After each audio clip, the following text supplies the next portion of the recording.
AP మంత్రి Nara Lokesh communist party నాయకులను మన్నించమని కోరారు. ఈ మేరకు ఆయన ఎక్స్ వేదికగా ట్వీట్ చేశారు. మడకశిర పర్యటనకు ముందుగా సీఎం చంద్రబాబు సిపిఎం నాయకులను అరెస్ట్ చేశారు.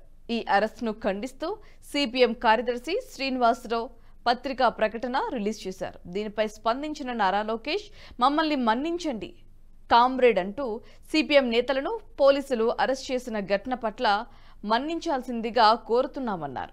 గృహ నిర్బంధనాలు, ముందస్తు అరెస్టులకు మా కూటమి ప్రభుత్వం పూర్తిగా వ్యతిరేకమని, గత 5 ఏళ్ల పరదాల ప్రభుత్వం పోయినా ఇంకా కొంతమంది పోలీసుల తీరు మారలేదన్నారు.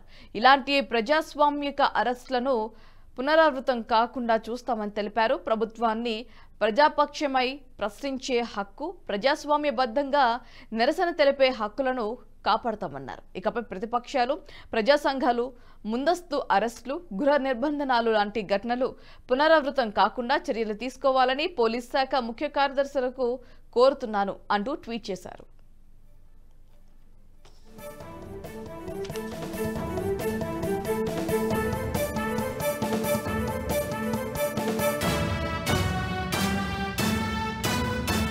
ఈ వీడియో మీకు నచ్చినట్టయితే లైక్ చేయండి, 10 మందికి షేర్ చేయండి. అలాగే కామెంట్ల రూపంలో మీ అభిప్రాయాలను మాతో పంచుకోండి. Nationalist hub group of channels ను సబ్స్క్రైబ్ చేసుకుని తెలుగునాట జాతీయవాద జర్నలిజాన్ని ప్రోత్సహించండి. ఈ వీడియో కింద ఉన్న బెల్ ఐకాన్ పై క్లిక్ చేయడం మర్చిపోవద్దు.